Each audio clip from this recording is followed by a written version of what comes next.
du conseil scientifique et je travaille sur les questions de droit de la mer à l'époque moderne. Et je suis heureux aujourd'hui d'avoir trois spécialistes de cette question des naufrages et des sauvetages. Alors, à ma gauche, je le présente, Alain Cabantous, ancien directeur de recherche au CNRS, professeur émérite en histoire moderne à l'université de Paris 1 Panthéon-Sorbonne. Vous êtes un spécialiste reconnu de l'histoire et de la culture des XVIIe et XVIIIe siècles.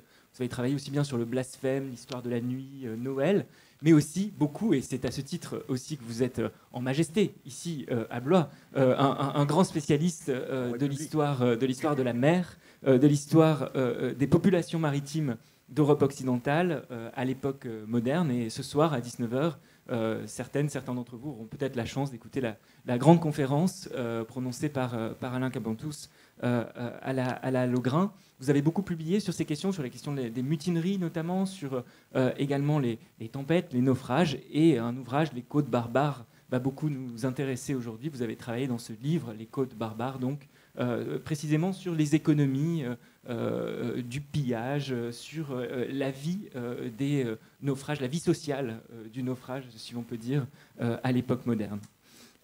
Toujours à ma gauche, Gaëlle Riot. Vous êtes conservatrice du patrimoine, directrice du musée de la vie romantique. Vous êtes docteur aussi en histoire de l'art et vous avez fait une thèse sur l'histoire du musée de la Marine. Donc là aussi, je veux dire, sur cette année, évidemment, on ne pouvait pas vous manquer.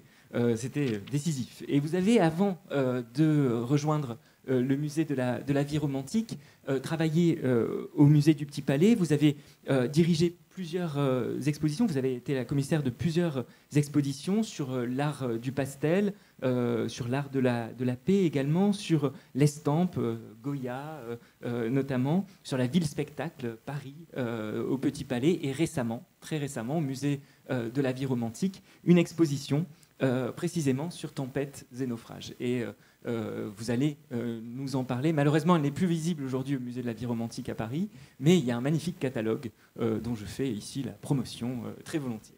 Et à ma droite, François Thomas, vous êtes capitaine de la marine marchande, donc là aussi vous savez de quoi vous parlez, et vous êtes président de l'association SOS Méditerranée. Vous êtes président de cette association depuis 2019. Vous avez passé plus de 40 ans dans le domaine de la mer, des voyages au long cours, même si on ne dit plus capitaine au long cours, vous êtes un capitaine au long cours qui a occupé des postes de responsabilité très variés sur mer. Vous avez fait plusieurs audits en aide alimentaire humanitaire notamment, et notamment pour le compte de l'Union européenne. Ça vous a mené dans la Corne de l'Afrique, au Bangladesh, ainsi qu'en Corée du Nord et dans de nombreux autres pays. Récemment retraité, vous avez décidé de prendre les fonctions bénévoles de président de cette association importante dont vous allez parler aujourd'hui, SOS Méditerranée. Alors, si nous avons décidé au sein du Conseil scientifique d'avoir une table ronde sur les naufrages, c'est parce que non seulement, évidemment, c'est lié à la chose maritime, mais aussi parce que, vous allez le voir, il est question plus largement de la condition humaine, de la façon dont le naufrage mobilise les spectateurs sur les côtes que nous sommes autour de questions absolument fondamentales sur les droits humains, sur le sort que l'on réserve aux naufragés et évidemment également à ce que cela nous dit de l'humanité tout entière. Donc c'est une question qui n'est pas uniquement littorale, qui n'est pas uniquement maritime, c'est une question, je pense, plus profonde, ce que nous allons explorer ensemble en différentes phases. D'abord, nous évoquerons le moment du naufrage, puis ensuite ce que signifie porter assistance, et enfin nous travaillerons sur les épaves et les naufragés. Et donc j'ai respecté un plan en 3 parties. Nous sommes tous historiennes et historiens rassurés par cette trinité. Donc je commencerai par poser d'abord des questions. Donc alors je tiens à le dire, et je suis désolé pour les spécialistes d'histoire du Moyen-Âge et d'histoire antique qui sont peut-être parmi nous ici, on évoquera surtout l'époque moderne et contemporaine. Ça ne nous empêchera pas, évidemment, de faire quelques ponts avec les périodes plus anciennes, et j'espère peut-être, avec quelques questions, d'aborder ces points. Mais nous commencerons avec Alain Commentous, et je commencerai d'abord par une première question à vous, Alain, donc spécialiste de cette époque moderne du XVIe au XVIIIe siècle. Sur une question assez simple, en fait, qu'est-ce que c'est faire naufrage? Comment définir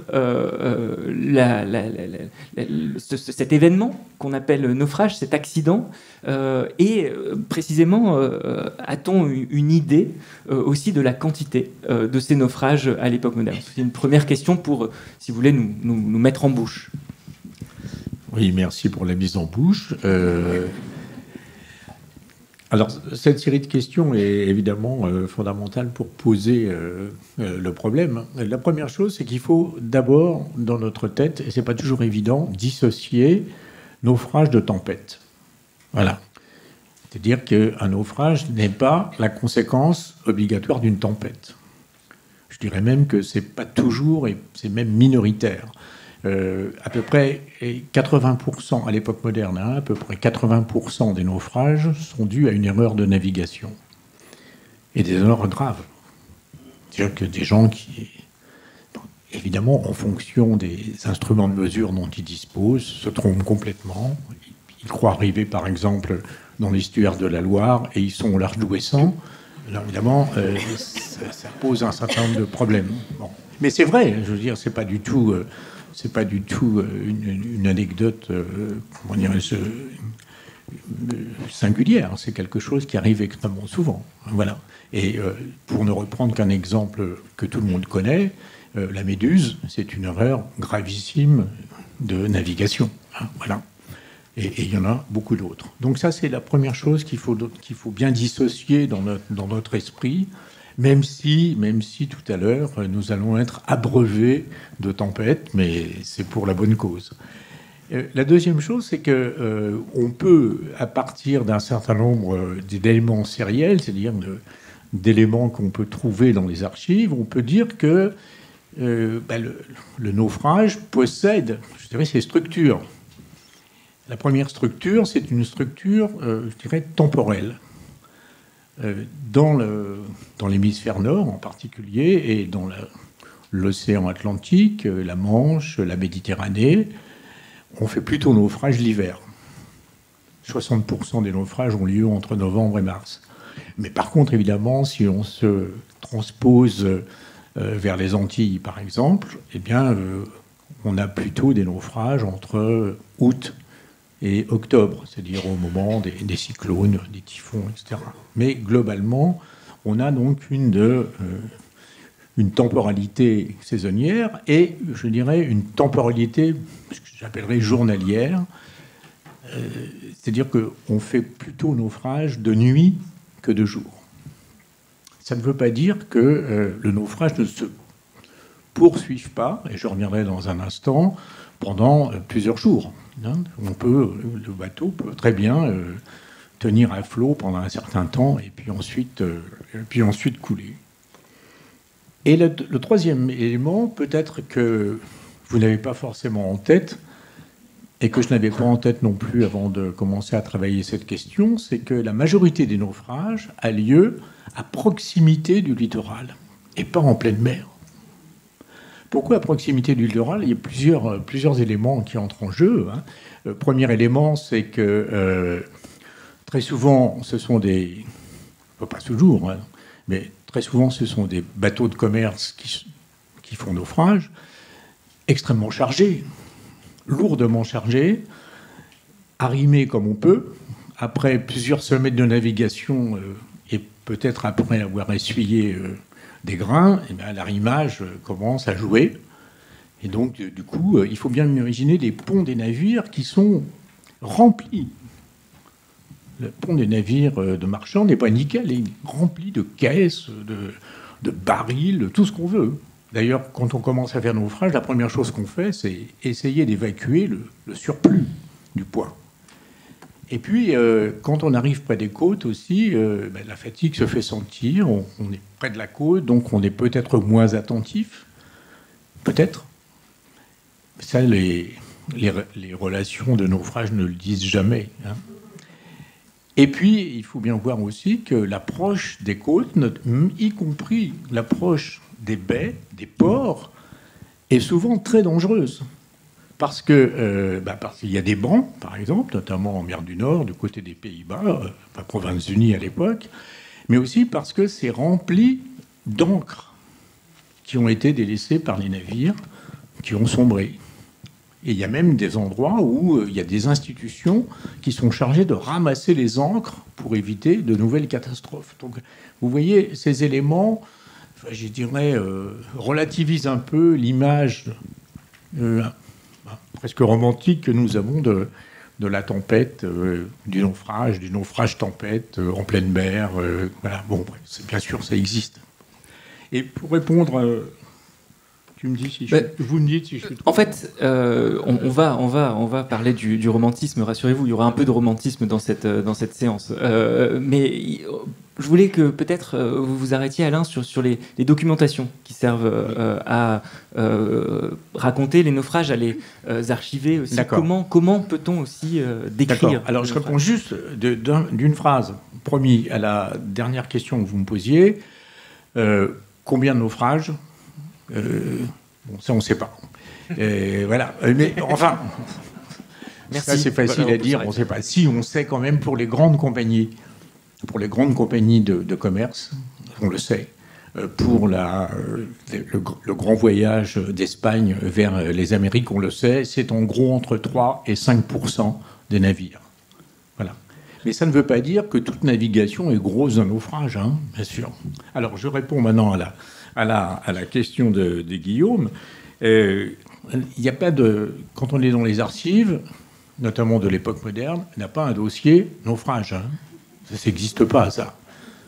Ça serait trop beau ou ça serait trop moche, enfin, c'est comme vous voulez. Donc, il faut travailler, par exemple, sur les archives dites de l'amirauté ou des amirautés, ou sur les archives judiciaires, parce que lorsque on vient constater notamment un naufrage à la côte, il y a toujours des rapports. Il faut travailler aussi, quand on peut, sur des livres de bord, mais très souvent, les livres de bord du XVIIe et du XVIIIe siècle sont un peu décevants de ce côté-là. Ce sont des livres de navigation. Hein, ce ne sont pas des livres qui racontent... voilà, à condition qu'il y ait des survivants, une fois de plus, hein, pour raconter l'histoire. On a aussi des choses assez intéressantes. Lorsque les naufrages ont lieu près des côtes, bien, on a des gens qui viennent assister au naufrage, hein, comme au spectacle. Et très souvent, lorsqu'ils tiennent un journal, ils racontent ce qu'ils ont vu, de manière souvent assez poignante, hein, d'ailleurs, parce qu'ils ne peuvent rien faire. Hein. Ils regardent, mais ils ne peuvent rien faire. Et puis, je pourrais démultiplier les exemples, je ne veux pas monopoliser la parole, mais il faut bien savoir qu'à partir des années 1830, il y a même, en France comme en Angleterre, ce qu'on appelle un journal des naufrages. C'est-à-dire que c'est un journal qui paraît à peu près tous les mois et demi, et qui recense... Alors, initialement, bien entendu, c'est pour des questions d'assurance. Hein. Notamment, c'est la Lloyd's qui avait lancé ça, mais ensuite... Jusqu'en 1846 au moins, puis après je n'ai plus trouvé de traces, mais ça ne veut pas dire qu'il n'y en a pas, on a un journal des naufrages. Mais ça, vous voyez, c'est pour l'époque du 19e siècle. Ça ne veut pas dire que je l'évacue complètement parce que je m'arrête ou en 1789 ou en 1800, bien sûr, ça n'a aucun sens, que ce soit pour le naufrage ou pour autre chose. Mais on a une série documentaire qui est extrêmement éparpillée, mais dont il faut faire feu de tout bois ou feu de tout eau, comme vous voulez. Merci beaucoup. Alors, vous l'avez bien dit, tous les naufrages ne sont pas spectaculaires, loin de là, ni liés à des tempêtes, mais la tempête devient un motif important de la littérature, du théâtre, des arts. Et dans votre magnifique exposition au Musée de la Vie romantique, Gaël Riault, vous montrez que la tempête est même un personnage à part entière depuis les récits bibliques et antiques. Pourriez-vous nous expliquer la façon dont les peintres, en particulier les peintres romantiques que vous avez mis à l'honneur, se sont emparés de ce motif précisément? Oui, bonjour à toutes et à tous.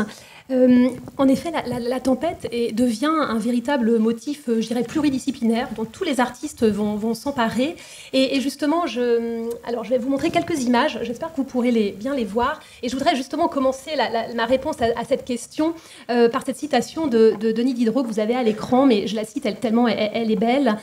Tout ce qui étonne l'âme, tout ce qui imprime un sentiment de terreur conduit au sublime. Une vaste plaine n'étonne pas comme l'océan, ni l'océan tranquille comme l'océan agité. Donc je dirais que tout est dit dans cette citation. C'est vraiment l'idée que la tempête va devenir une source d'inspiration très puissante dès le XIXe siècle. Alors, la tempête dans l'histoire de l'art n'apparaît pas au XIXe siècle. Il y a bien sûr des tempêtes avant, dès le XVIe siècle, mais en tout cas, le XIXe siècle va vraiment, en tout cas la période romantique, cette première moitié du XIXe siècle, va vraiment mettre à l'honneur ce motif artistique. Alors pourquoi justement, j'appelle ça ce désir de tempête, pour reprendre une partie du titre d'un célèbre ouvrage d'Alain Corbin, ce grand historien des sensibilités, cet ouvrage qui s'appelle Désir de rivage. Donc moi, je parle de désir de tempête. Pourquoi finalement les artistes aiment à représenter la tempête? J'y vois en fait trois raisons. Des raisons, bien sûr, d'ordre esthétique. Vous savez que la période romantique met à l'honneur une esthétique du sublime. Alors, qu'est-ce que c'est le sublime? Cette esthétique définie par Burke, par Emmanuel Kant, c'est ce mélange de sentiments très ambivalents, un mélange de fascination, mais aussi de terreur, d'effroi. Donc, on est fasciné par voir ce spectacle. Alain Cabantous parlait de spectacle de la mer. On est fasciné à la fois de voir ce spectacle de la tempête, et en même temps, on est effrayé parce que, évidemment, on sait quelles sont les conséquences que ça peut entraîner. Donc cette esthétique du sublime, elle va vraiment habiter un grand nombre de peintres romantiques. Il y a une deuxième raison à ce désir de tempête, ce sont des raisons plutôt d'ordre scientifique. C'est vraiment à l'orée du XIXe siècle que vont se mettre en place un certain nombre de sciences, comme la météorologie marine. Et donc, il va y avoir vraiment un intérêt pour comprendre les phénomènes de l'atmosphère, pour comprendre aussi les signes avant-coureurs d'une tempête. Alors, ça ne veut pas dire évidemment qu'on peut empêcher la tempête, mais en tout cas, on peut peut-être l'anticiper davantage. Et donc, il y a une volonté vraiment très scientifique de s'approprier la tempête. Et vous savez qu'au XIXe siècle, dans les salons notamment, les artistes rencontrent les scientifiques, donc les artistes s'emparent de ce thème aussi pour avoir une connaissance peut-être pas scientifique, mais en tout cas une connaissance plus objective de la tempête. Et puis, dans ces raisons scientifiques, il ne faut pas oublier que la tempête s'inscrit dans un goût plus large, en fait, pour la catastrophe. Le thème de la catastrophe, c'est vraiment un très beau thème en histoire de l'art, alors dans d'autres disciplines aussi, mais en histoire de l'art, et pas si étudié que ça, finalement. Il y a vraiment aussi une grande mode de la catastrophe naturelle dans la représentation picturale, notamment des représentations de séismes, de tremblements de terre, où finalement c'est l'idée que l'homme, et l'homme ou la femme d'ailleurs, c'est l'infiniment petit en fait par rapport à l'infiniment grand. Cette nature incommensurable. Donc ce thème de la catastrophe est très important à avoir en tête. La tempête est un des motifs de la catastrophe. Et à ces raisons donc esthétiques, scientifiques, pour comprendre ce désir de tempête, j'en ajouterai une troisième raison, des raisons peut-être plus d'ordre psychanalytique. C'est l'idée, en tout cas, des artistes qui vont vraiment, finalement, trouver dans la tempête un miroir pour leurs angoisses, leurs sentiments les plus intimes. Et de nombreux auteurs, de nombreux artistes vont y voir finalement dans la tempête météorologique le miroir de leur tourmente intérieure. Et justement, après je vous montrerai des images bien sûr, mais Chateaubriand, évidemment, dans ses mémoires d'outre-tombe, que vous connaissez probablement, qui ont été publiées de manière posthume, mais où il raconte finalement sa naissance à l'aune d'une tempête. Et je vous cite, c'est à l'écran: « Il n'y a pas de jour où, rêvant à ce que j'ai été, je ne revois la chambre où ma mère m'infligea la vie, la tempête dont le bruit berça mon premier sommeil. » Alors, c'est très beau, alors évidemment, c'est construit, raconté, il ne peut pas se souvenir, mais en fait, c'est cette idée que l'artiste, en l'occurrence l'écrivain, va finalement analyser, regarder le phénomène météorologique à l'aune de sa propre vie et surtout à l'aune de sa création. Donc c'est vraiment ce miroir entre le moi météorologique en quelque sorte. Alain Corbin en parle très bien d'ailleurs. Donc ces désirs de tempête, ils sont réels et ça explique vraiment cette recrudescence, quand même on peut le dire, de représentation de catastrophes et plus particulièrement de tempêtes dans l'histoire de l'art. Je vous montre quelques images, je ne sais pas si vous voyez bien les couleurs, sûrement plus difficilement, mais en tout cas, je les commente, donc voilà. C'est vraiment pour vous montrer en fait comment s'emparent les artistes de ce motif. Ils vont représenter des effets très visuels de la tempête, les mouvements sur les arbres complètement ployés du point de vue du littoral. En pleine mer, les voiles déchirées, les bateaux penchés. Donc il y a vraiment un aspect polysensoriel, je dirais, du fait d'éprouver la tempête. Et ce qui est nouveau aussi au XIXe siècle, c'est les peintres de la marine, bien sûr, cette liste officielle. Et donc ce sont des peintres qui vont être artistes, ou des artistes qui vont être marins, et qui vont se sentir d'ailleurs supérieurs à d'autres artistes. C'est l'idée vraiment qu'on est plus fort, on est plus vrai à représenter une tempête qu'on a éprouvée soi-même. Alors, je vous montre cette image. Bon, qui est assez iconique, c'est, croyez-moi sur parole, mais c'est le peintre Joseph Vernet, qui est représenté par son petit-fils, donc Horace Vernet, qui est un peintre romantique, et qui représente son grand-père attaché à un mât de bateau pour peindre la tempête. Bon, alors évidemment, il y a un petit peu un mythe, le mythe de l'artiste confronté aux éléments, mais c'est une image qui va vraiment perdurer, et c'est vraiment cette idée que la mer est associée à la tempête. Et Alain Caventou le disait aussi, c'est cette mer spectacle. Et c'est vraiment l'idée qu'au XIXe siècle, voir la mer, il y a plein d'écrivains qui en parlent, voir la mer, c'était voir la mer en tempête. Et bien sûr, on pouvait voir la mer de manière, sans ces éléments déchaînés, mais ce n'était pas voir la mer. Donc, il y a vraiment, parce qu'à l'époque, l'aspect balnéaire n'était pas encore arrivé. Donc, c'était vraiment l'idée de la mer terreur, la mer effroi. Merci beaucoup. Alors maintenant, je passe la parole aux marins.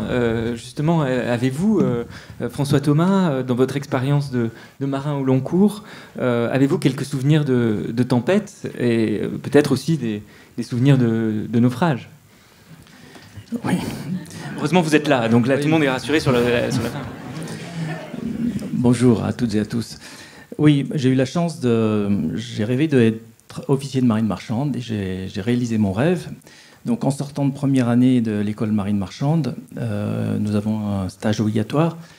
Et ce stage a été assez long, puisque j'ai embarqué pendant tout l'été et qu'on a fait un tour du monde. Et j'ai été confronté pour la première fois de ma vie à un cyclone. Et là, je rejoins tout à fait ce que vous avez dit, Gaël Rio. J'étais absolument fasciné. Fasciné par les éléments, on le ressent, on n'a pas le bruit dans les tableaux, mais quand ils sont très expressifs, on le ressent. Vous avez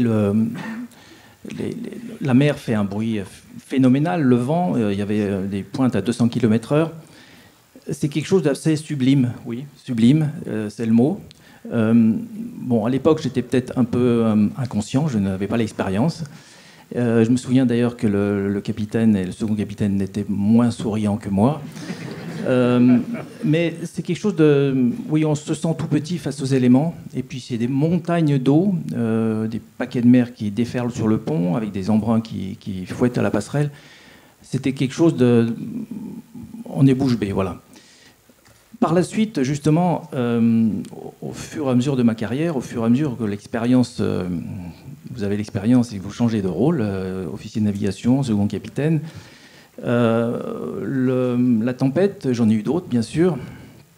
Vous êtes un peu plus stressé parce que si vous savez que le navire, je me souviens d'un navire qui était d'ailleurs, c'était son dernier voyage, on devait le vendre à des armateurs grecs. Le navire était un peu plus fatigué, un peu plus ancien, et là, quand vous savez que vous avez des soucis à la machine, vous savez que s'il y a un pépin, c'est ce que vous disiez à Alain Caventou, il n'y a pas que...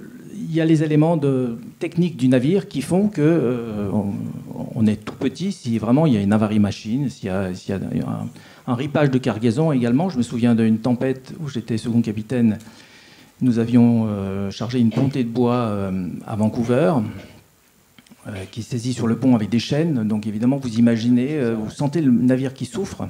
Et évidemment, si les chaînes lâchent, c'est possible. Voilà, c'est des choses qui peuvent arriver. Donc c'est toujours des moments, au fur et à mesure, qui peuvent être... De toute manière, on a toujours des avaries. Une très grosse tempête, vous allez avoir des dégâts sur le pont.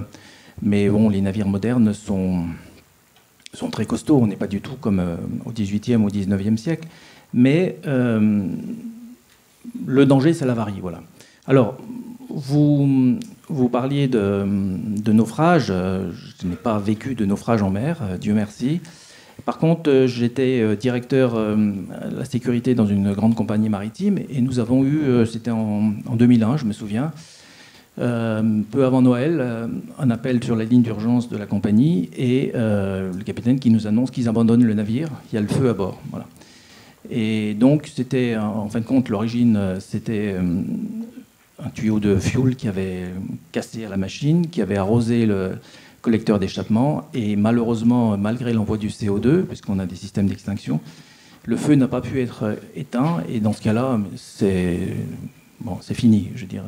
Donc ils avaient abandonné le navire. Bon, vous imaginez Bon, je l'ai vécu dans la salle de crise, des explosions, la fumée, énormément de fumée, qui fait que d'ailleurs ils ne peuvent pas abandonner le navire des deux côtés. Il y avait un bord qui était inaccessible. Enfin, je vous passe les détails parce qu'il y a eu une enquête, bien sûr, et là on voit toutes les défaillances humaines qui peuvent arriver dans une situation de panique, de stress. Heureusement, il n'y a pas eu de perte de vie humaine, mais nous avons vécu ce naufrage dans la cellule de crise. Et ce naufrage, en fin de compte, vous l'avez dit aussi, ça dure quelquefois quelques jours.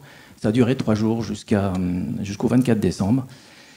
Et c'est toujours très émouvant, d'abord parce que vous avez des collègues qui sont à bord, parce que c'est un navire que vous connaissez aussi, et puis après, vous recevez les photos au moment où le navire va couler. Tous les navires d'assistance qui sont autour, c'est une tradition, ont leur canon à eau pour saluer la perte de ce navire. Donc c'est des moments difficiles. Et puis, vous l'avez dit, donc aujourd'hui, je suis président de SOS Méditerranée, une association humanitaire de sauvetage en mer. Alors, quand j'ai rejoint SOS Méditerranée, j'ai été frappé par un naufrage. Le 19 avril 2015, je n'étais pas du tout au courant. C'est un naufrage qui a eu lieu au large de la Libye.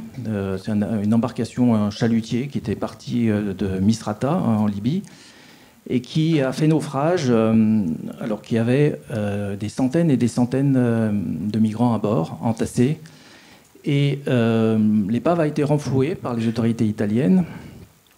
Et on s'est aperçu qu'il y avait plus de 1000 personnes à bord, plus de 1000 victimes. Alors, il y a des naufrages dont on se souvient. En avril 1912, le Titanic. Il y a eu le Costa Concordia. Celui-là, je n'étais pas au courant. Je pense que peu de personnes sont au courant. En Méditerranée, en avril 2015. Donc c'est une situation, je reparlerai tout à l'heure de ce qui se passe en Méditerranée, mais c'est une situation excessivement difficile. Après, j'ai été confronté en tant que président de l'association l'année dernière. C'est une date qu'on n'oublie pas non plus. Le 21 avril 2021, il y a eu un dysfonctionnement des systèmes de recherche et de sauvetage en Méditerranée. Je reviendrai peut-être tout à l'heure sur le droit maritime. Et notre navire de sauvetage, l'Ocean Viking, était trop loin. Il y a eu un appel de détresse. Et les autorités libyennes qui étaient en charge de répondre à cet appel de détresse n'ont pas réagi et ont fini par dire qu'il y avait trop de mauvais temps et qu'ils ne pouvaient pas y aller. Il y a eu un appel de détresse pendant presque 24 heures d'une embarcation pneumatique surchargée.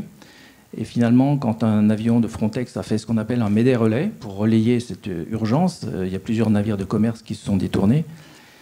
Et notre navire, qui est à 10 heures de route, y allait aussi après avoir fait un autre sauvetage.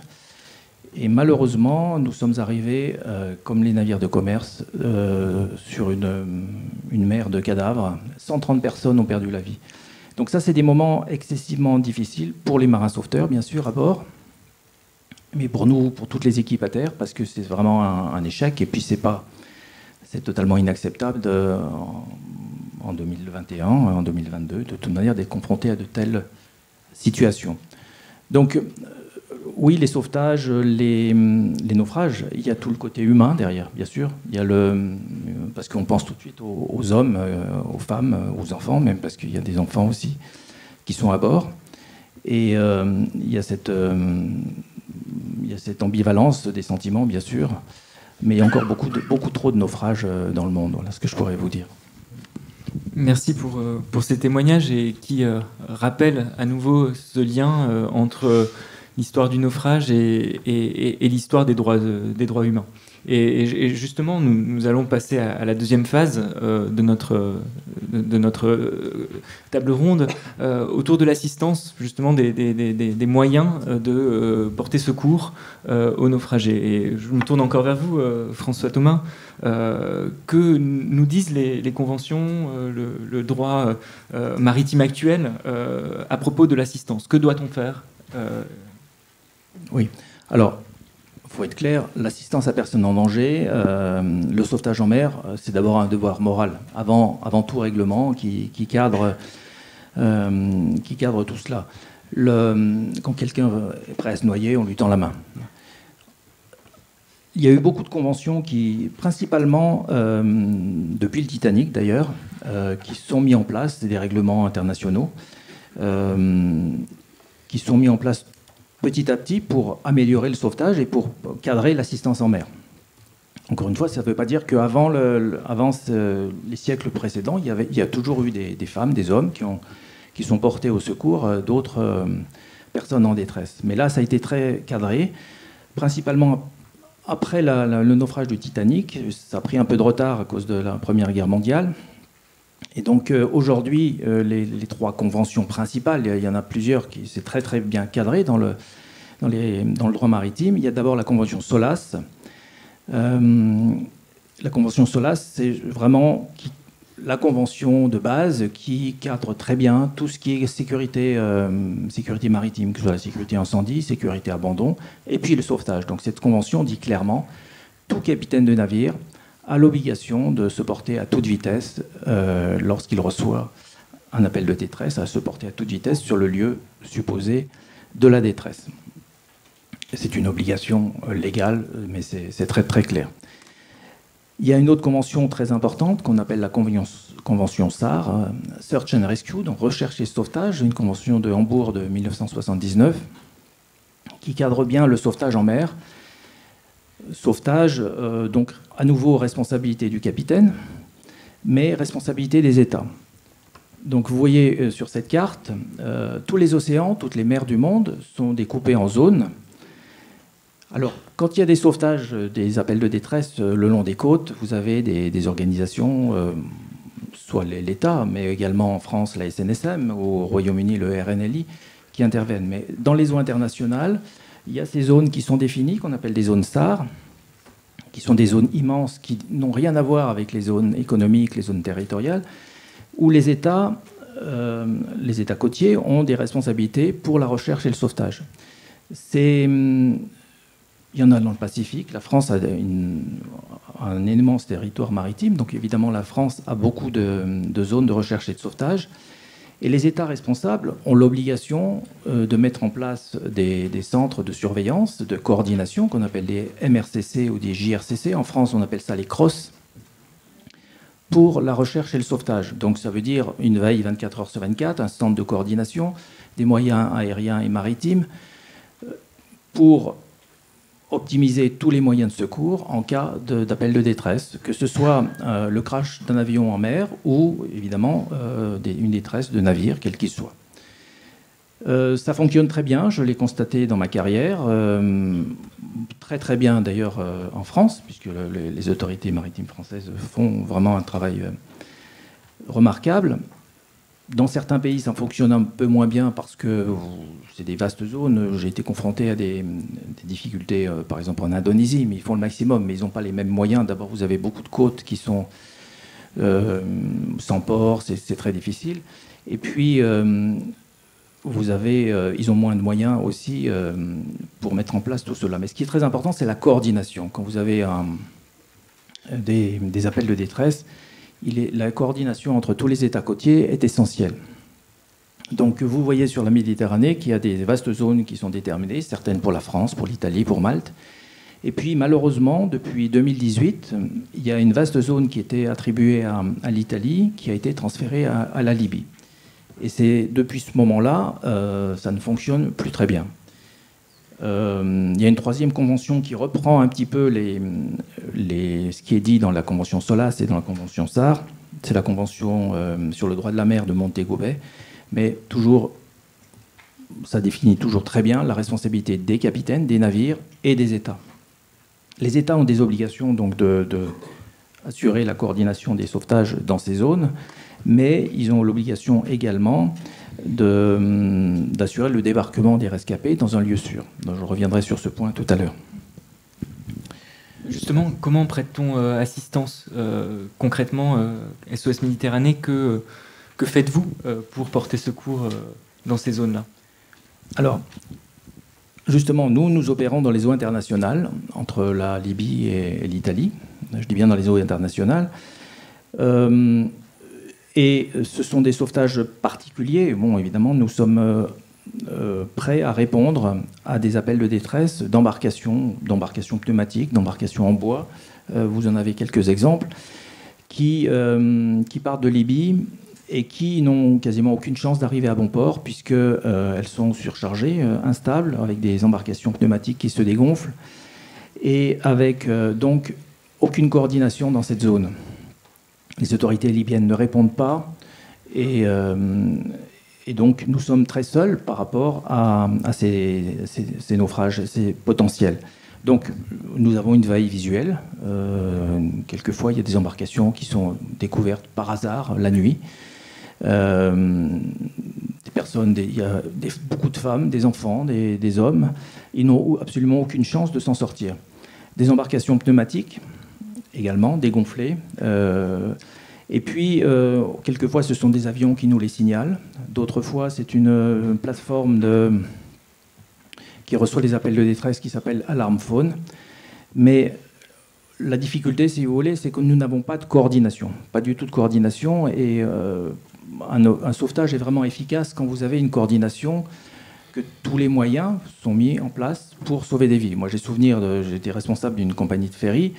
Un passager qui était tombé à l'eau sur un ferry qui faisait entre le Royaume-Uni et la France, tout le monde s'est mobilisé, les autorités anglaises, françaises, le Cross-Jobour, pour sauver une vie. Les navires de commerce, et malheureusement on a retrouvé la personne au lever du jour, elle est décédée d'hypothermie peu après, mais pour sauver une vie, on a mis tous les moyens, et dans une zone où les moyens existent. En Méditerranée centrale, en Libye, et c'est pour ça que nous sommes là, il y a peu de moyens, nous sommes très seuls, et il n'empêche que c'est une zone, sur l'ensemble de la Méditerranée, il faut savoir que depuis 2014, on va approcher les 25 000 victimes,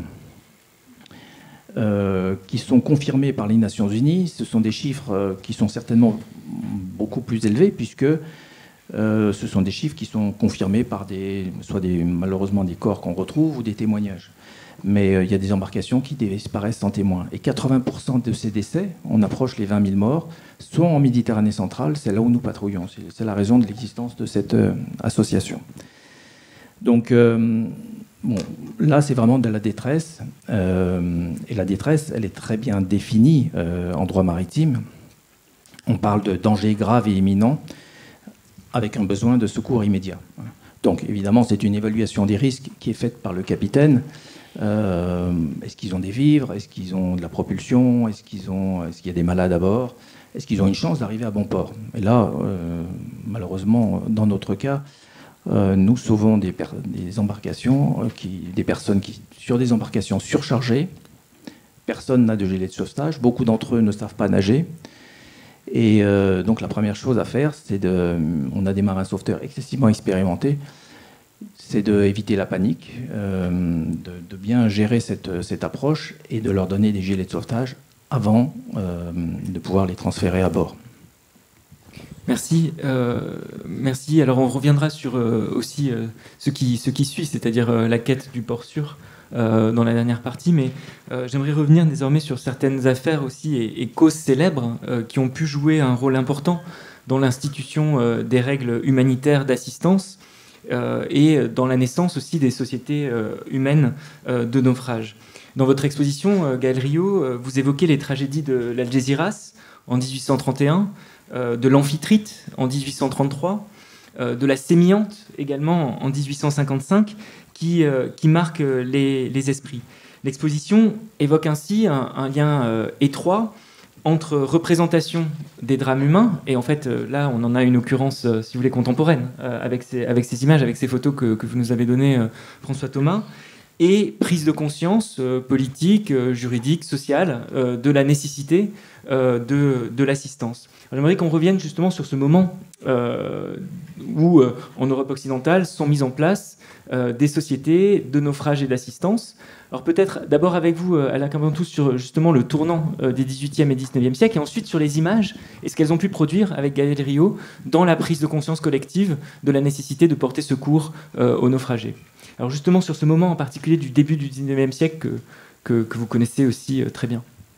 Oui, je voudrais simplement revenir sur une chose qui me paraît importante à propos du thème. C'est que on a commencé à parler du sauvetage, et on a eu raison, mais le premier type de sauvetage, c'est le sauvetage, je dirais, de l'entre-soi, c'est-à-dire lorsque l'équipage est en train de voir que c'est la catastrophe.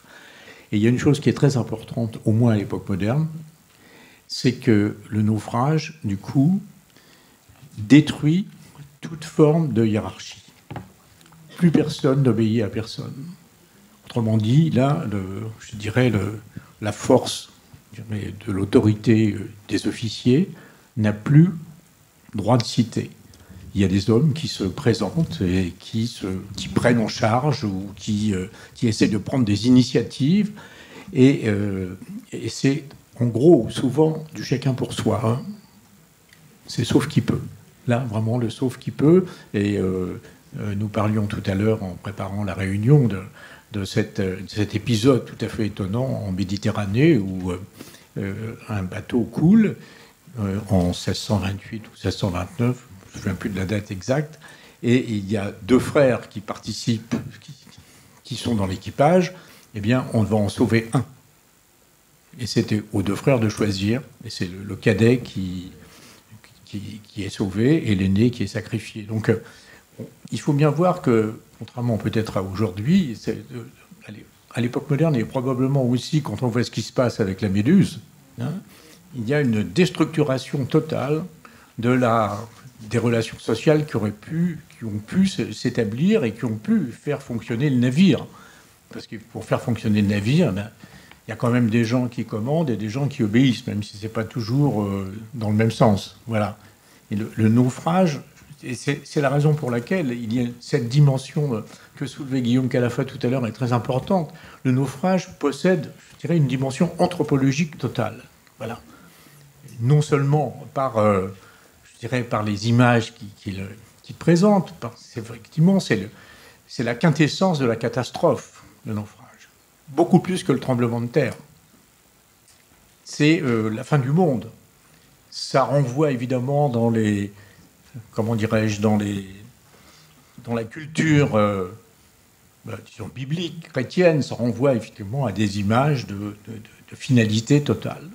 Et en même temps, on se rend compte que dans ce petit monde que représente le navire, la dimension du naufrage dépasse de loin l'événement lui-même. Voilà. Et donc ça, c'est la première chose que je voulais dire. Et la deuxième chose, c'est qu'effectivement, il y a depuis très longtemps un droit qui s'est mis en place. Je ne sais pas si c'est le sens de la question que tu voulais me poser. Non, c'était pas ça. Si, ça va très bien. C'était un droit qui s'est mis en place depuis très longtemps. Dès l'époque romaine, on demande aux populations d'aider les gens qui sont naufragés. Alors de les aider à leur manière. Évidemment, il n'y a pas de canot de sauvetage, il n'y a pas de ce genre de choses. Et c'est réitéré complètement, y compris dans les grands textes que sont les rôles d'Oléron, par exemple, le Consolate de la mer, enfin les lois de Visby, enfin toute la législation maritime particulière, et en même temps réitéré par les grandes seigneuries maritimes qui, au XVIIe et au XVIIIe siècle, contrôlent les côtes. Le souverain essaye bien, le roi, en France en particulier, mais en Angleterre c'est la même chose, d'imposer son droit. Il y a même des ordonnances très spécifiques sur le droit de sauvetage, qu'on appelle aussi le droit de bris, hein, parce qu'on considère qu'il faut d'abord sauver les marchandises avant de sauver les hommes, hein, bien entendu, évidemment. Mais c'est un droit de sûreté, comme on dit. Voilà, c'est un droit de sûreté à la fois pour les marchandises et pour les hommes. Et c'est simplement dans la deuxième moitié du XVIIIe siècle que le pouvoir souverain va essayer d'imposer, alors de manière, je dirais, tout à fait aléatoire, d'imposer aux populations riveraines le sauvetage, mais sans moyens. On n'est pas... c'est pas la SNSM, même si au XIXe siècle, on commence à construire des canaux dits insubmersibles, et on s'aperçoit que très vite, ils sont submersibles, hein, voilà la première occasion. Mais il y a une volonté du pouvoir souverain, d'ailleurs qu'il soit celui du roi ou celui de la République, d'imposer progressivement à ces populations un droit de sauvetage. Alors, évidemment, la réalité est un tout petit peu différente, mais on en parlera peut-être tout à l'heure. Voilà. On va parler de la réalité. Mais avant ça, les images peut-être qui ont aussi entraîné la création de ces sociétés de sauvetage. Et donc j'évoquais ces tragédies que vous évoquez dans l'exposition, hein, l'Algésiras, la Sémillante, et justement des images qui aussi frappent les contemporains. Oui, tout à fait. Alors, quand on parle d'assistance, en fait, dans la représentation picturale en histoire de l'art au XIXe siècle, en fait, on se rend compte assez rapidement que les romantiques n'aiment pas l'assistance. Enfin, pour parler un peu synthétiquement, mais c'est vrai, les romantiques préfèrent le drame.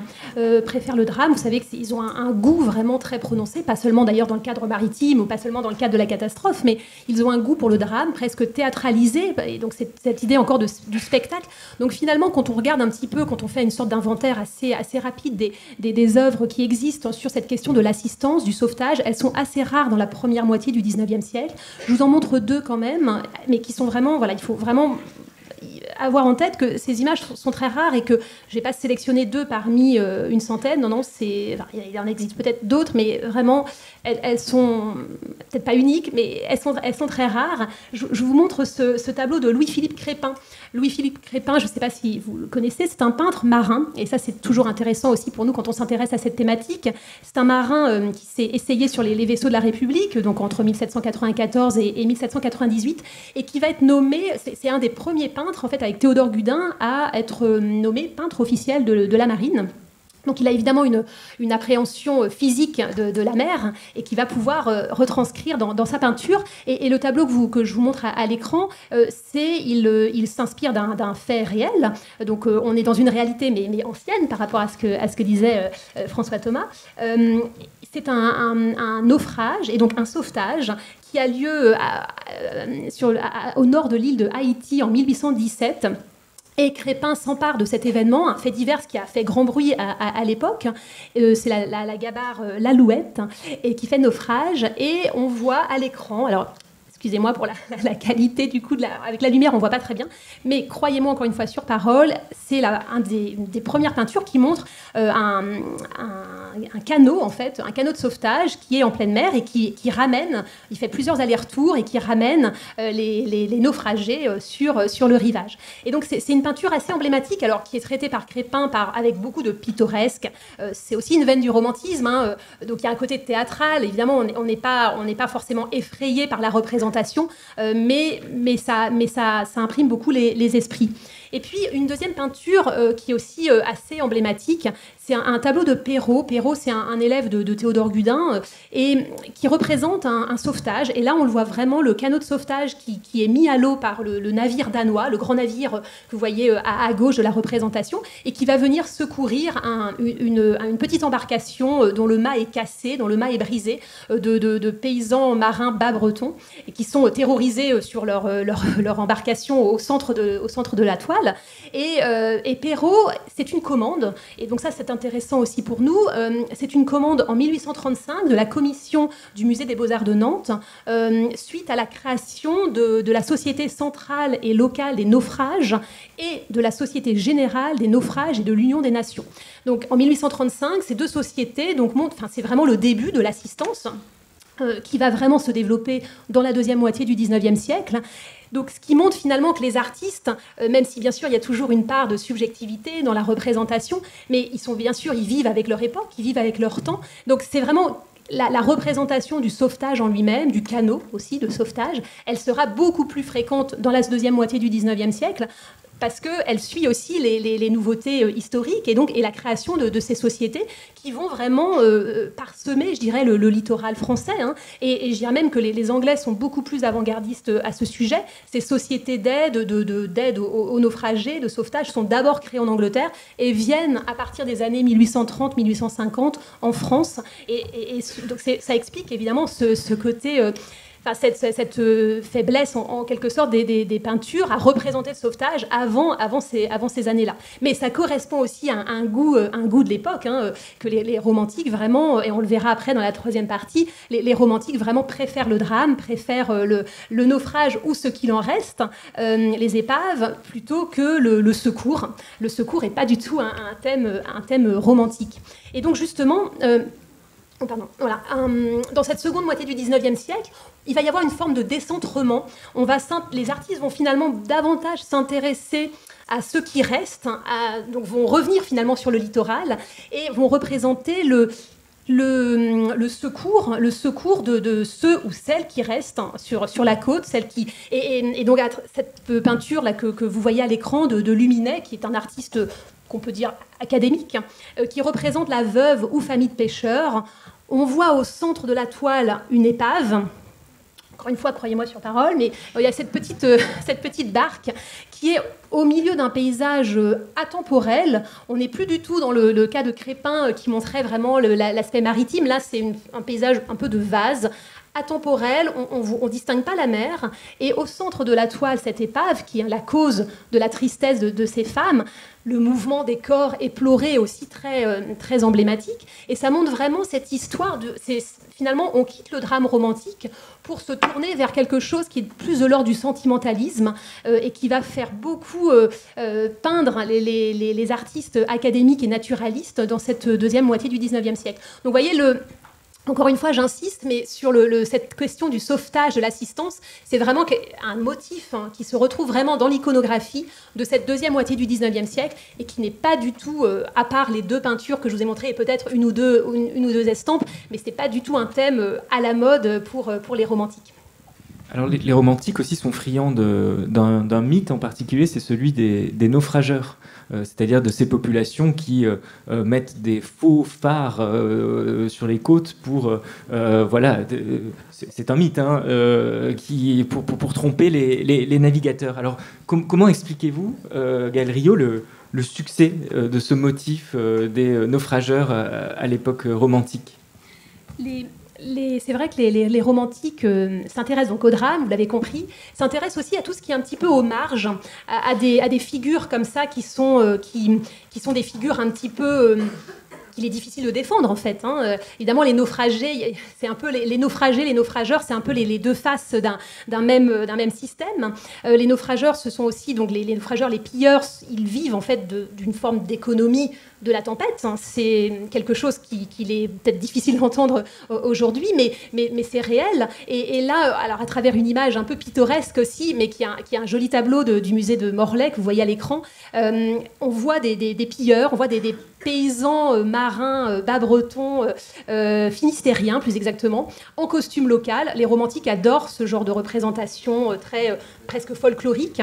Et on voit un des personnages qui a une gaffe, donc une sorte de grande pique pour piller, pour fouiller les restes d'un navire. Et on voit le navire à l'horizon, donc on peut imaginer, enfin le spectateur peut imaginer que ce navire va faire naufrage. En tout cas, c'est l'espoir de ces pilleurs et qui vont ensuite piller le navire. Donc il y a une forme de mythologie aussi de cette figure, mais qui plaît beaucoup aux romantiques parce qu'il y a un côté un peu transgressif à vouloir défendre, ou en tout cas à vouloir représenter des figures qui vont vivre en quelque sorte du malheur des autres. Alors justement, parlons du mythe, Alain Cabantus. Et alors là, j'espère ne décevoir personne, mais est-ce que les naufrageurs ont existé ? J'espère, je pense que non. Je pense que non. On a dans l'assistance quelqu'un qui défend les naufrageurs. Bien entendu, il y en a toujours. Il y en a toujours. À chaque fois qu'on fait une conférence, il y a toujours quelqu'un qui dit « Mais moi, mon grand-père a été naufrageur, donc il n'y a pas de problème. » Je pense que non. Alors effectivement, on a des traces, dans les rôles d'Oléron Et même dans l'ordonnance de 1681, d'ailleurs, qui compile une partie des rôles d'Oléron, dans la grande ordonnance de marine, on a une allusion aux gens qui allumeraient des feux pour provoquer les naufrages. Dans tous les dossiers que j'ai dépouillés, et j'en ai quand même dépouillé un certain nombre, dans toutes les amirautés françaises, je n'ai pas trouvé une seule fois un capitaine naufragé dire qu'il a été perdu par des feux. Bon, ça ne veut pas dire que ça n'existe pas. Mais pourquoi, à mon avis, ça n'existe pas? Premièrement, parce que ces populations littorales manquent cruellement de bois. Vous savez parfaitement que quand on se promène sur les côtes, ce ne sont pas les forêts qui sont les plus nombreuses. Donc, pour allumer un feu, il faut des bois, il faut du bois. Et je reviendrai sur ce point tout à l'heure à propos du dépeçage des navires. Et deuxièmement, même si on allume ces feux, alors qu'il y a très peu de phares à l'époque, hein, donc on ne peut pas se tromper avec les phares, même si on allume ces feux, ils émettent une luminosité extrêmement faible. Autrement dit, même si on est attiré par cette luminosité, on est déjà drossé à la côte, on est déjà proche de la côte. Et il faut bien voir, troisième argument, mais il y en aurait d'autres, hein, je ne veux pas vous saouler avec ça, que la plupart des naufrages, y compris près de la côte, ont lieu l'hiver, je le rappelle, c'est-à-dire par temps sombre, par temps de brouillard, par temps de tempête évidemment aussi, et par conséquent, ça réduit un tout petit peu plus encore cette luminosité.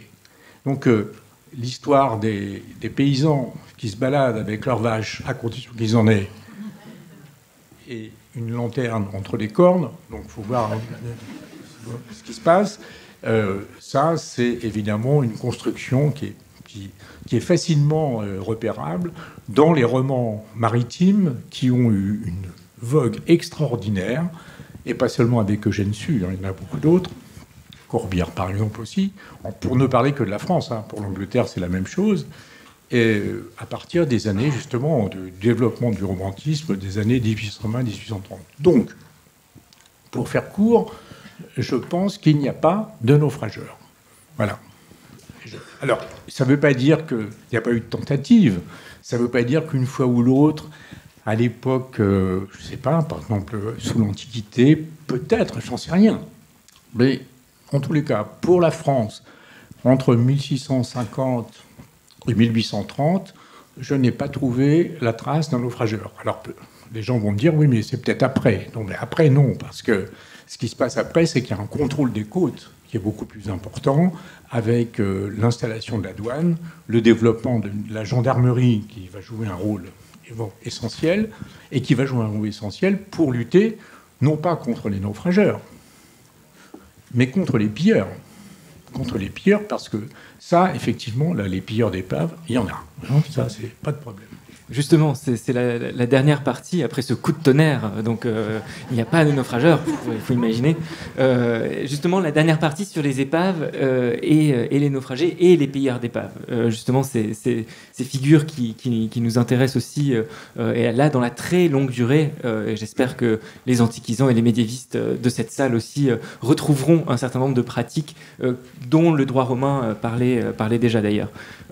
Alors, j'ai une... Tu veux dire quelque chose peut-être? Non. Mais je voulais justement parler de l'après-naufrage avec Gaël Riot, puisque c'est un élément aussi de l'exposition que vous avez montré au musée de la vie romantique, justement ce moment de l'après-naufrage, ce qui reste, l'épave. Et l'épave inspire les peintres et les graveurs romantiques, j'ai presque envie de dire cruels maintenant, puisque si j'ai bien compris, c'est un synonyme qu'on pourrait accoler au romantique. Donc, quelles sont ces représentations justement de l'épave, des naufragés sur lesquels vous avez travaillé? Oui, alors c'est vrai que je vous le disais déjà en parlant de l'assistance et du sauvetage, c'est vrai que l'après-tempête, l'après-naufrage est finalement très, très représenté dans l'histoire de l'art au XIXe siècle, et presque autant finalement que le naufrage en lui-même, que la tempête en elle-même.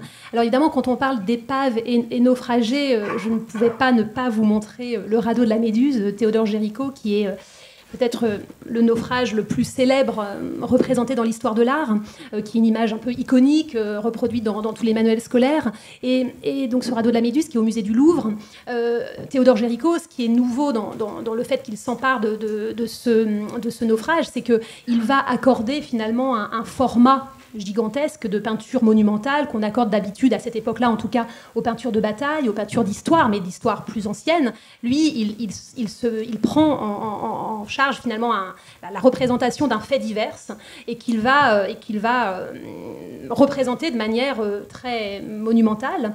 Et ce qui est intéressant aussi, c'est finalement, à travers ce fait divers qui sera récupéré ensuite, bien sûr, par les politiques. Il y aura une forme de critique aussi du désastre de la marine française.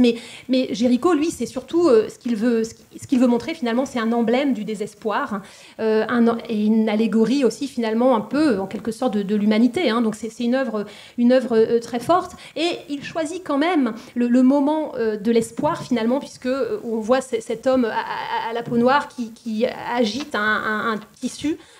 C'est le moment où ils vont être sauvés, parce qu'ils seront sauvés. Alors évidemment, ils seront moins nombreux à l'arrivée qu'au départ, mais il y a quand même cet espoir du sauvetage. Mais en tout cas, ce qu'il montre dans la réalité, c'est quand même ces corps morts, ces cadavres, et puis ce manque aussi de solidarité, d'une certaine manière, dont vous parliez, Alain Cabantous. Alors, évidemment, le naufrage de la Méduse, voilà, je ne raconte pas toute l'histoire, vous la connaissez, mais c'est ce naufrage en 1816 qui est ensuite peint par Géricault en 1818. Et donc, à la différence, peut-être, une autre image que vous connaissez peut-être moins, une image de Louis Garneret, qui est aussi un marin, et un marin qui a vécu aussi, qui a une histoire assez incroyable, qui a été fait prisonnier par des pirates. On peut encore lire aujourd'hui ses mémoires, et je vous invite vraiment à le faire, parce que c'est truculent de détails, de récits assez incroyables. Mais c'est un peintre aussi, et c'est ça qui m'intéresse aujourd'hui, pour vous le montrer. Ce tableau qui est vraiment extraordinaire, Le Naufragé. Et Le Naufragé, donc vous voyez cet homme accroché désespérément à un débris de bateau qui est au centre de la composition, qui va vraisemblablement se faire engloutir par cette vague, par cette déferlante. Et là, on voit vraiment dans la composition où le ciel est encore plus présent que la mer, parce que ce qu'il faut bien avoir en tête, c'est que quand on s'intéresse à la représentation de la tempête maritime, le ciel est tout aussi important que la mer. Bien sûr, c'est ce couple indissociable entre le ciel et la mer. Et on voit cet homme qui, dans un geste un peu d'ultime désespoir, qui appelle à l'aide, mais à part les oiseaux autour de lui, il ne sera véritablement pas sauvé. Donc c'est aussi, cette œuvre est assez forte aussi parce qu'on a envie de s'identifier d'une certaine manière, et c'est ce que je vous disais tout à l'heure en préambule, c'était cette esthétique du sublime, c'est à la fois là on est fasciné et en même temps on est effrayé, c'est terrifiant cette image de cet homme seul face à l'immensité de la nature. Et alors aussi, c'est l'après, on va dire, le débris de bateau, et le dessin que je vous montre là, c'est un dessin d'une aquarelle d'Eugène Isabey. Eugène Isabey qui n'est pas pas véritablement un peintre de la marine, mais qui s'est intéressé beaucoup au milieu maritime. Et là, il représente ce motif. En fait, je dis motif parce qu'on n'est plus du tout dans un contexte. On est très loin de Géricault, du radeau de la Méduse, où là, il y a une histoire qui est racontée. Ici, ce motif de ces morceaux de bois, et quand on voit vraiment le dessin en vrai, c'est du bois vermoulu, donc on voit vraiment l'état du temps qui a joué sur l'état de cette carcasse. Et en effet, c'est une carcasse, il n'y a plus la mer, il n'y a plus personne, c'est ce qui reste. Et je dirais que les romantiques, Eugène Isabey est un grand peintre romantique, assez méconnu malheureusement aujourd'hui, et qui finalement fait une réflexion un peu sur le temps qui passe, c'est une forme de vanité en quelque sorte, et on pourrait aussi faire filer un peu la métaphore et voir un parallèle entre cette carcasse de bateau et une ruine architecturale, même si la cause n'est pas forcément la même, mais en tout cas, les romantiques aiment beaucoup ça, réfléchir, méditer sur le temps qui passe, méditer sur la ruine. Beaucoup de tableaux romantiques, mais c'est pas le sujet aujourd'hui, mais beaucoup de tableaux romantiques montrent la ruine architecturale, et l'épave est aussi un motif de méditation romantique qui est peut-être moins connu que la méditation sur la ruine. On va peut-être juste 2 secondes Bien sûr. pour faire réagir Alain qui voulait peut-être parler aussi de ces bouts de bois. Oui, alors deux petites réactions. La première par rapport à la méduse. Le tableau de Géricault écrasant, mais il y a d'autres survivants. Il y a des gens qui ont atteint la côte et qui ont eu une épopée terrible aussi. Ils sont traversés le long du Sénégal actuel, des zones désertiques, et une grande partie des gens qui avaient été sauvés et qui avaient atteint la côte sont morts. Et évidemment, on est écrasé par ce drame du radeau. Mais il ne faut jamais oublier que il y a une épopée aussi qui existe pour les survivants. Et des fois, c'est une épopée terrible, parce que qui dure des semaines, des mois, avant qu'on soit véritablement sauvé. Il y a des gens qui se trouvent sur une île, par exemple, et qui restent des semaines sur une île avant de trouver un sauvetage. Alors, je reviens sur le tas de bois là, qui existe. C'est très intéressant parce que lorsqu'un navire est drossé à la côte, alors naufrageur ou pas, ça n'a pas d'importance, eh bien, c'est, je dirais, une aubaine pour les populations. C'est une aubaine pour les populations parce que ces populations riveraines, économiquement, manquent de tout.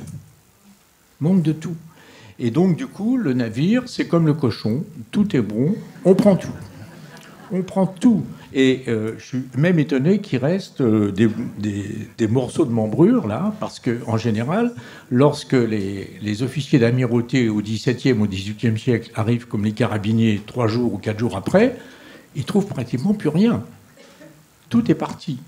Et il y a des descriptions, notamment de la part de curés, qui sont souvent effarés de la sauvagerie avec laquelle les populations s'emparent du bateau.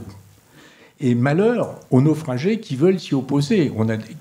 Il y a des capitaines qui sont morts, il y a des officiers qui sont morts, il y a même des hommes qui sont morts pour défendre le bâtiment. Eh bien, ils sont morts, donc ils ont survécu au naufrage, mais ils n'ont pas survécu à l'avidité des choses. Et évidemment, là encore, dans ce système-là, il y a je dirais, une inégalité ou une hiérarchie sociale entre les paysans assez riches qui viennent un petit peu de l'intérieur avec des charrettes pour tout embarquer, et puis les gens qui n'ont que leurs enfants, enfin les prolétaires, du coup, qui n'ont que les mains de leurs enfants pour essayer de prendre qui un morceau de bois, qui un morceau de toile. Le seul embêtement qu'ont ces gens-là, c'est lorsqu'ils ont affaire à des marchandises dont ils ne savent pas quoi faire. Par exemple, le savon, par exemple, les oranges. Alors, très vite, les marchands de l'intérieur arrivent et puis leur donnent quelques menus monnaies pour récupérer ces marchandises et les vendre ensuite. Et on peut établir des cours de prix, par exemple, sur ces choses-là. Donc, l'après du naufrage est évidemment très important, à la fois pour ces populations-là, mais aussi pour les naufragés eux-mêmes. Et pendant très longtemps, par exemple, je ne trouve pas, je vais vous dire, dans les Rôles d'Oléron, non, c'est pas dans les Rôles d'Oléron, c'est dans le routier de la mer de Garcy-Ferrande qui dit lorsque nous faisons naufrage, c'est la tuerie ou la noyade qui nous guette. Donc c'est l'un des deux. Alors effectivement, il y a eu une forme d'humanisation progressive des populations littorales, à condition qu'on ne les empêche pas de piller. Ça, c'était la condition essentielle. Et alors, on prend soin à la fois des morts, on commence à les ensevelir. Alors, dans un cimetière catholique, dans les pays catholiques, si on trouve un signe de catholicisme chez eux, par exemple une médaille, quelque chose comme ça, ou bien dans un carré spécial pour les gens dont on ne connaît pas la confession, par exemple. Et puis, on commence progressivement quand même à s'intéresser aux naufragés eux-mêmes, à leur donner le gîte, le couvert, et à condition qu'ils partent assez vite, quoi. Et qui surtout, je le répète, une fois de plus, n'entament pas l'espèce de commerce illicite qui s'est pratiqué après le naufrage. Donc ça, c'est vraiment un thème que vous avez évoqué dans les Côtes barbares, et qui est un livre que vraiment je recommande si ces questions vous intéressent, d'économie littorale aussi. Et on retourne sur les côtes, justement, avec vous, Gaël Riou, justement sur d'autres motifs d'épaves que vous vouliez nous présenter. Oui, l'épave, bien sûr, on l'a dit ensemble, c'est les morceaux de bois, c'est la carcasse du bateau qui reste, mais l'épave, c'est aussi le noyer. Alors, c'est pas très gai, évidemment, j'en conviens, mais c'est un motif quand même qui est très représenté par les peintres. Alors là, c'est très sombre, mais là, en réalité, la peinture est très sombre aussi. Donc, c'est un tableau de Géricault qui montre une femme noyée, rejetée par les flots sur le sable. La composition est c'est un focus, une sorte de gros plan en fait, fait sur cette femme, et une peinture du coup plus claire, un pastel, mais qui montre un naufragé aussi. Ça s'appelle Après la tempête, un tableau, un pastel de Feyen Perrin, et qui montre aussi finalement que ces motifs de corps rejetés par les flots, c'est des images évidemment qui ne peuvent ne pas faire écho aujourd'hui à des images plus contemporaines, malheureusement, François Thomas en parlera, mais au XIXe siècle, c'est aussi des images qui sont très marquantes, qui vont aussi susciter chez le spectateur des choses très profondes, très intimes, et qui sont des formes aussi d'allégorie. Quand Géricault représente cette femme étendue, on n'est pas dans un contexte précis comme les autres tableaux que je vous ai montrés, avec un fait divers particulier qui explique un contexte. Là, on est dans une forme d'allégorie, une allégorie du naufrage, une allégorie en fait du cadavre rejeté par la mer. Et ce sont des images qui sont très marquantes à l'époque et qui vont être des images finalement symboliques de tout cet après-naufrage, de tout cet après-tempête. Alors évidemment, cette image, je pense, évoque peut-être pour celles et ceux qui l'ont vue, celle du petit Alain Courdy naufragé sur la plage de Bodrum. Et justement, François Thomas, comment prêter assistance après le naufrage, accompagner les personnes que vous secourez, et comment aussi trouver un port sûr pour les protéger? Oui. Avant de répondre à la question, je me permets de revenir sur ce que vous avez dit tout à l'heure, Alain Commantou, sur le sauve qui peut. Aujourd'hui, quand même, il y a une organisation à bord, je vous rassure, pour éviter le sauve qui peut. Il y a des rôles incendiés, des rôles abandon. Sur les navires à passagers, il y a ce qu'on appelle un plan SAR. Et j'ai géré des ferries, par exemple, sous pavillon anglais. Je peux vous dire, lors d'une inspection pour le déploiement, un exercice pour le déploiement du toboggan pour accéder au radeau en cas d'abandon, l'inspecteur anglais qui dit qui est responsable du déploiement de ce radeau, de ce toboggan. Il y a un marin, tout est assigné très clairement. Il y a un marin qui dit c'est moi. Ok, vous êtes mort. Donc maintenant, qu'est-ce qu'on fait?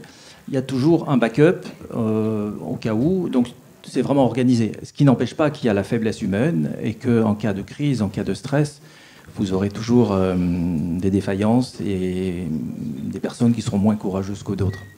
Les sauvetages que nous effectuons nous-mêmes, SOS Méditerranée, c'est des sauvetages excessivement compliqués, ce qu'on appelle les sauvetages de masse, et ça demande énormément d'entraînement. Voilà, excusez-moi pour cette parenthèse, mais je ne veux pas qu'on croie que... Bien il y a un progrès de l'humanité, voilà. Quand même, ça peut être aussi... c'est pas mal. Voilà.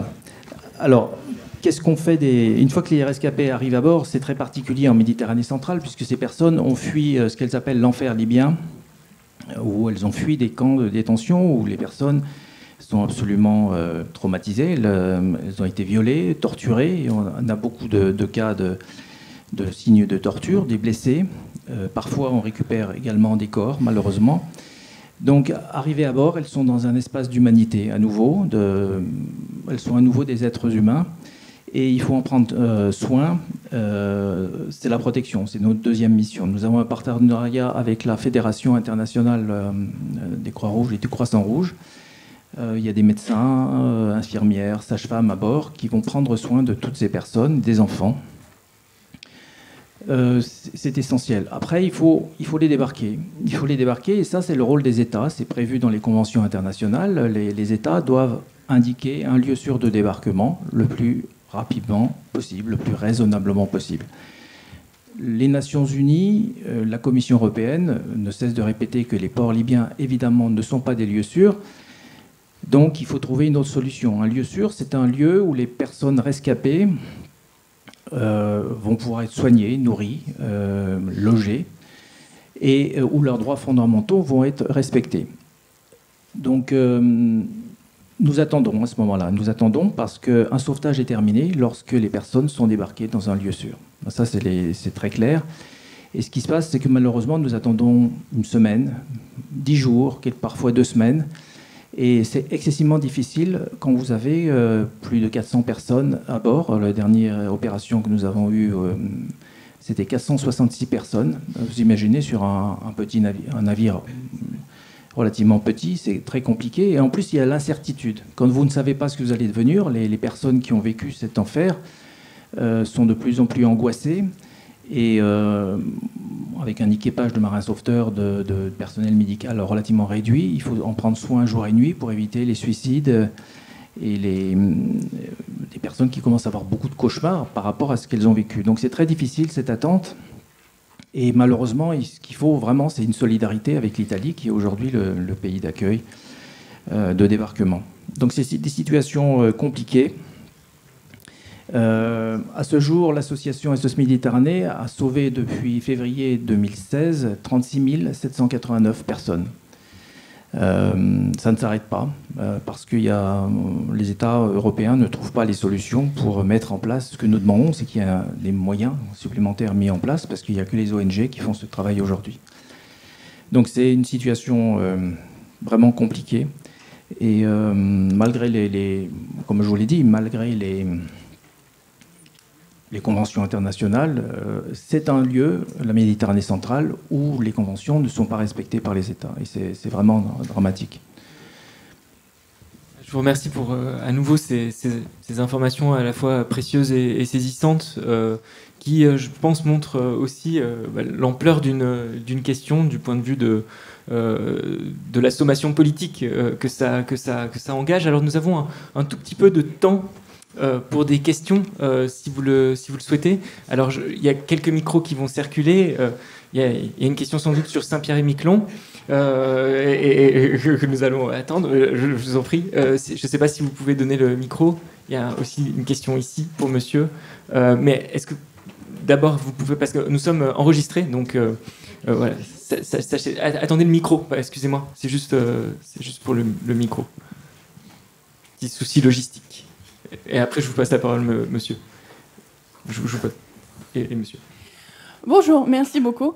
Bon, c'était pas pour le plaisir de me démarquer ni de vous agacer concernant les naufrageurs, mais c'est que, effectivement, à Saint-Pierre-et-Miquelon, on a eu la réputation et aussi la géographie fait qu'on a un cimetière de navires sur des kilomètres. En fait, la géographie est faite en fonction des récifs.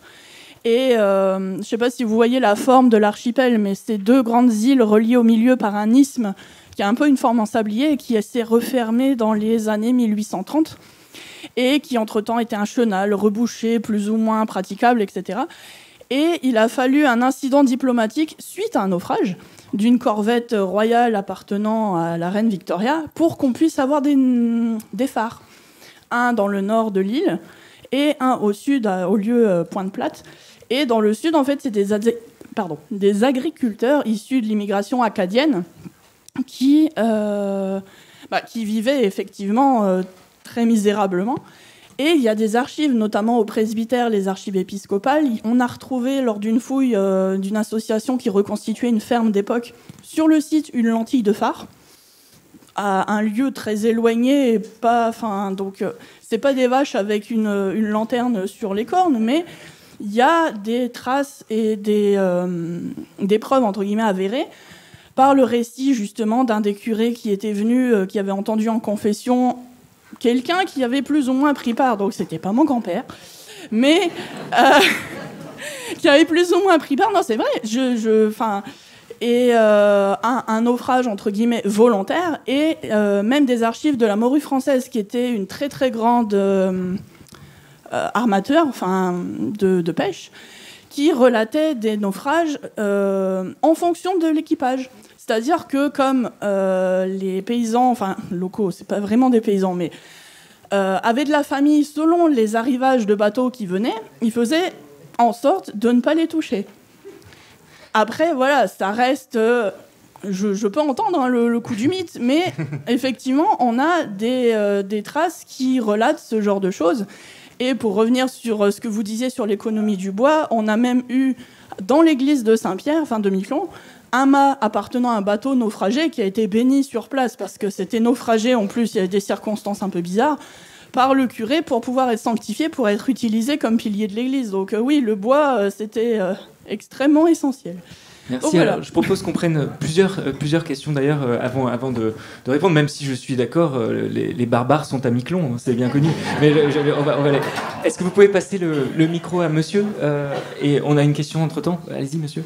Oui, bonjour, merci. Je voudrais savoir par rapport aux conventions internationales, quand un État ou quand un capitaine ne les respecte pas, est-ce qu'il y a des recours juridiques et est-ce que ces recours juridiques sont effectivement mis en œuvre et amènent à des condamnations, des choses comme ça?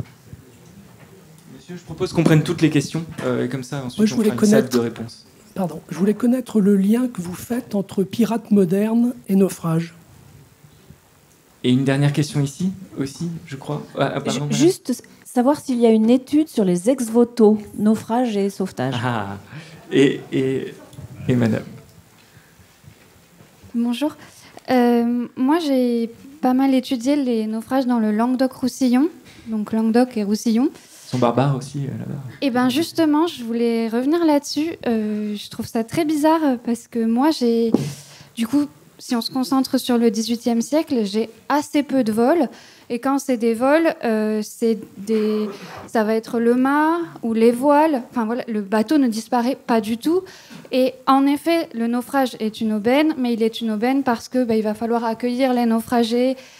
Parfois, c'est des gros équipages, donc il va falloir les nourrir, ils vont consommer, etc. Ensuite, il y a les journées pour lesquelles ils vont être employés par les amirautés, pour travailler au sauvement de la cargaison et du bâtiment. Et ça va être ensuite une aubaine parce qu'il y a une vente aux enchères derrière et qu'ils vont pouvoir du coup avoir le bois et les cargaisons à bas prix. Mais j'ai quand même très peu de pillages. Alors je ne sais pas si les Catalans sont moins violents que les Bretons, mais je trouve ça bizarre, cette si grande différence. Alors, je propose deux petites salves de réponses de 2 minutes chacune, donc par Alain Cabantou et ensuite François Thomas. Si Gaël, vous voulez intervenir aussi, voilà. Je t'en prie. Et il y a une dernière question. Ah oui, bon, alors on prend la toute dernière question et ensuite vous aurez donc 1 minute 30 chacun. Non, moi, c'est très rapide. La question concerne le statut des SNSM et des sociétés nationales de sauvetage en mer, parce que je ne comprends pas que ce ne soit pas un service public financé. C'est financé essentiellement par les dons, et à chaque fois, moi, je suis estomaqué de voir que l'État, nos impôts ne le financent pas. C'est vraiment des gens qui ont une activité vraiment qui mérite d'être un service public. Voilà. Merci. Alors, Alain, je t'en prie. Oui, alors, sur Saint-Pierre-et-Miquelon, j'ai rien à dire, parce que, voilà. Mais il y a quand même beaucoup de on et de on-dit, et je ne comprends pas d'ailleurs que le curé ait comment dirais-je, outrepassé le secret de la confession. Ça, bref. C'est tout ce que je dirais. Bon. À propos des ex-voto, oui, alors la question a été très très étudiée depuis les années 1970 et l'initiateur est quelqu'un que je vénère beaucoup, qui s'appelle Michel Mola et qui était professeur d'histoire du Moyen-Âge à Paris et qui a lancé une série d'enquêtes sur les ex-voto, à la fois les ex-voto du Ponant, puis les ex-voto du Levant, puis les ex-voto du monde, de l'Antiquité à vendredi prochain. Donc on a beaucoup de catalogues là-dessus, et puis il y a beaucoup d'ouvrages qui sont faits sur les ex-voto, et en particulier, ce qui est très intéressant, c'est qu'on n'a pas seulement des ex-voto, je dirais, gratulatoires, comme on dit, c'est-à-dire pour remercier du sauvetage, on a aussi des ex-voto comment dirais-je, qui précèdent le voyage, pour que le voyage se fasse dans peu de bonnes conditions. Voilà. Et là, vous avez une documentation qui est quand même très, très, très, très, très importante et qui a été beaucoup utilisée par les historiens de l'art aussi. Et pas seulement l'ex-voto, c'est pas simplement l'ex-voto marin. On a un collègue, Bernard Cousin, qui a travaillé sur les ex-voto en Provence, et pas seulement sur les ex-voto marins, mais liés à toute forme de catastrophe humaine. Alors, à propos du Roussillon, effectivement, moi, j'ai travaillé aussi sur les archives du Roussillon. Alors, évidemment, j'ai un peu grossi le trait tout à l'heure parce qu'il faut faire l'histrion. Donc, on n'a pas toujours un dépeçage du bateau. Ça, c'est vrai. Souvent, d'ailleurs, les gens n'ont pas les moyens techniques pour le faire. Hein. Donc, c'est vrai qu'il reste aussi parfois la carcasse, comme on dit, du bâtiment. Mais disons que pour la Bretagne, pour l'Aquitaine, pour la France du Nord, on a quand même une succession de pillages qui est assez impressionnante. Voilà. Donc, en proportion, vous diriez un naufrage sur 2 ? pour les pillages, un peu plus. Un peu plus. On a à peu près. Alors, quand on a pu le calculer, en particulier quand les archives des amirautés sont complètes, parce que je reviens à une question qui est posée tout à l'heure, dans les archives des amirautés, on s'aperçoit que c'est à peu près 60 à 70% quand même. Hein, voilà. Sauf si le siège de l'amirauté est proche. C'est-à-dire qu'en fait, lorsque les officiers d'amirauté mettent moins d'un jour pour arriver, ou un jour seulement, là, évidemment, le pillage s'arrête. Mais sinon, lorsque c'est comme dans les Landes, par exemple, quand c'est à 3 ou 4 jours, le siège d'amirauté est à Bordeaux, il faut traverser des zones extrêmement marécageuses, qui ne sont pas boisées à l'époque, ce n'est pas les Landes boisées qu'on connaît, ou qu'on connaissait. Et bien là, effectivement, lorsqu'ils arrivent, il n'y a plus grand-chose. Alors, les réponses maintenant concernant le droit contemporain ? Oui, alors plusieurs réponses. Le capitaine, s'il ne respecte pas le droit maritime, s'il ne répondait pas à un appel de détresse, il serait évidemment poursuivi par le pavillon du navire sur lequel il se trouve. Il perdrait son brevet et il serait poursuivi. Il pourrait même aller en détention. Enfin, ça, c'est très clair. C'est plus compliqué pour les États qui ne respectent pas le droit. Surtout nous, par rapport au statut, puisque nous opérons dans les eaux maritimes, dans les eaux, la zone SAR libyenne, et puis également, nous avons quelquefois des sauvetages dans la zone SAR maltaise, mais les Maltes ne respectent pas non plus le droit. Mais par contre, il y a des plaintes en cours des naufragés survivants qui ont perdu un proche et qui donc vont poursuivre l'État responsable de la zone de recherche et de sauvetage pour non-assistance. Ça, c'est des plaintes qui sont en cours. J'ai entendu quelle est la différence entre piraterie et naufrage ? La piraterie, c'est la prise de contrôle illégale d'un navire, des personnes qui montent à bord. Ça ne débouche pas obligatoirement sur un naufrage. Très souvent, c'est pour prendre le contrôle du navire, ou souvent pour prendre des otages, ce qui se passe dans le golfe de Guinée, ou ce qui s'est passé également en Somalie. Donc c'est deux choses différentes. Le naufrage, c'est vraiment la perte du navire, de sa cargaison, et avec éventuellement des pertes de vies humaines. En ce qui concerne la SNSM, il faudrait mieux poser la question à quelqu'un de la SNSM. Moi, je suis donateur, mais je sais que la SNSM reçoit une dotation de 10 ou 11 millions d'euros de l'État, mais ce qui est évidemment par rapport aux besoins de renouvellement de la flotte qui est très insuffisant. J'ai lu récemment que pour le parc éolien de Saint-Nazaire, il y avait des taxes qui allaient revenir à la SNSM. Mais bien sûr, ce que je sais, c'est que la majorité des personnes qui bénéficient du secours de la SNSM sont des plaisanciers et que la majorité de ces plaisanciers ne sont pas des donateurs. Et donc là, c'est vrai, il y a un travail extraordinaire de la SNSM. Voilà. Mais nous, encore une fois, nous opérons beaucoup plus loin dans les eaux internationales. Donc nous faisons du sauvetage, nous sauvons des vies, mais ce n'est pas la même mission. Mais je ne pourrais pas répondre à la place de la SNSM. Voilà. Merci beaucoup à toutes et tous.